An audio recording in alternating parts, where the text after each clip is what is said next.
Today I have a story for you called Three Hens and a Peacock by Laminack, and the illustrations are by Henry Cole. And first I want to tell you that make sure you're looking at the pictures when I show them to you, and I'll hold them up for a bit so that you can use the illustrations to help you with the story, because there's clues in the pictures as well as in the text. Also, there's an ending in this story that leads itself right into what would happen if there were a second book called Three Hens and a Peacock. So if you would like, you can write what you think will happen next in the story, take a picture of it with yourself and send it to me on JoJo, and I'd be happy to read it and share it with everyone else, and we'll see how many endings you guys come up with. Okay, so Three Hens and a Peacock, here we go. Things were quiet on the Tuckers' farm. The cows chewed their cud. The hens clucked and pecked and laid their eggs. The old hound stretched out on the porch, watching and listening. Once in a while, someone would stop to buy tomatoes or corn, perhaps a quart of milk. Nothing unusual happened there until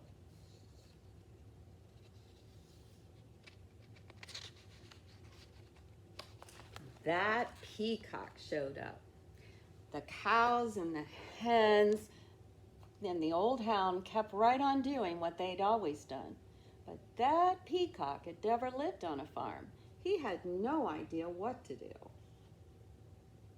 So he spread his fancy feathers and set to shrieking.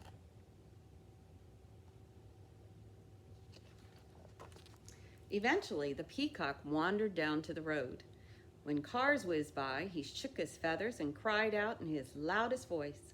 Of course, folks stopped for a closer look.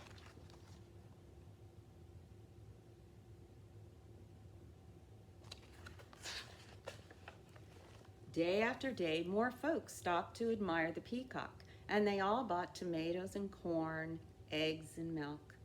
Business on the Tuckers' farm was booming. Everyone seemed happy to have visitors stopping by.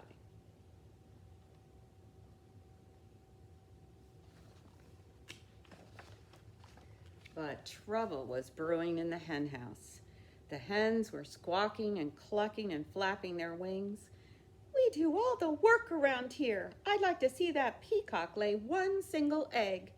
Exactly. He just struts around screaming. I suppose fancy feathers are more important than laying eggs. That lazy peacock gets all the attention and we do all the work.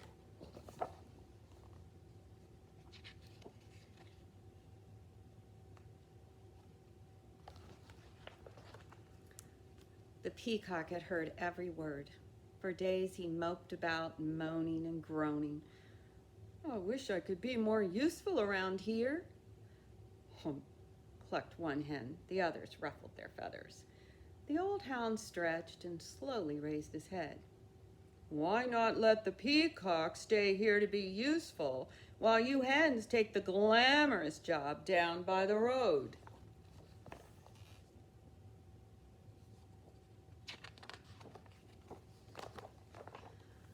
The three hens began clucking to one another. What a wonderful plan! Yes, it's a fabulous idea. Oh, ladies, we simply must fancy up our feathers tonight, and nothing but our brightest beads, bangles, and bows. We'll stop traffic for sure. Why, girls, you know I can strut with the best of them. The peacock perked up. Let's do it, he declared. Tomorrow I'll stay here, sit on a nest, and cluck. And we'll get all gussied up, said the hens. We'll be so glamorous.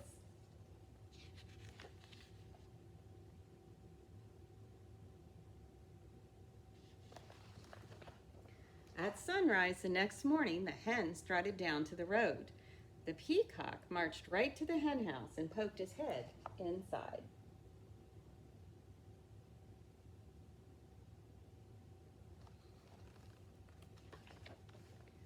The hens flocked by the road, waiting for a car. When they saw one approaching, they clucked and squawked and flapped their wings in a flurry of feathers. But every car whizzed right on by. The peacock sucked in his tummy and wiggled from left to right, trying to squeeze through the tiny hen house door. His front half was in, his back half was out.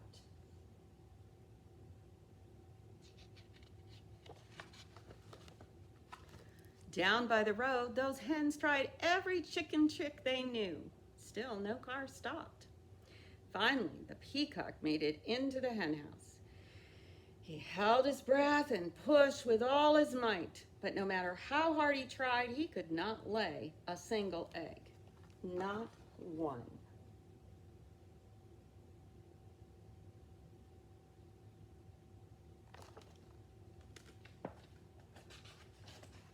The old hound stretched out on the porch, watching and listening. "What's that peacock doing in the hen house?" asked Farmer Tucker. "Who knows?" said Mrs. Tucker. "And what are those hens doing down by the road? Not a one of them is up here laying eggs." "Well, the way things are going, we aren't likely to have anyone buying eggs today," said Farmer Tucker. "We need that peacock down there stopping cars."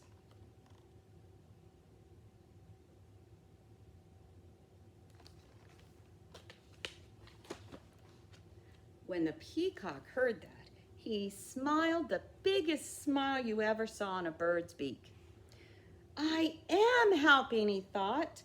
He squirmed back and forth until he popped out of the cramped hen house. Then he trotted off to find the hens.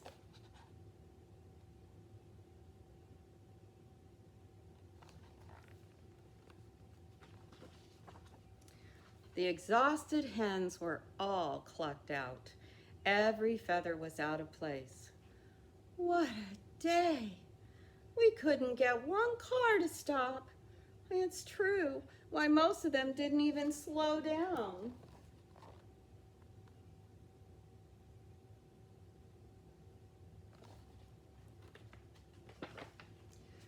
The peacock met the hens as they trudged up the road.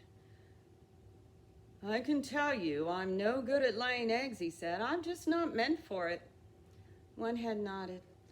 "I put on my stellar strut and even I couldn't stop a single car," she said.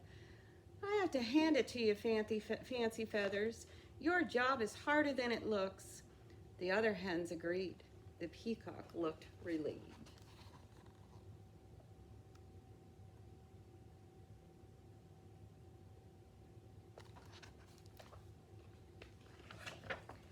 So the hens marched back to the hen house. The peacock strutted back down to the road. The old hound stretched out on the porch, watching and listening, and things were quiet again on the Tuckers' farm. Now look at this page carefully, see what the pictures are telling you could happen.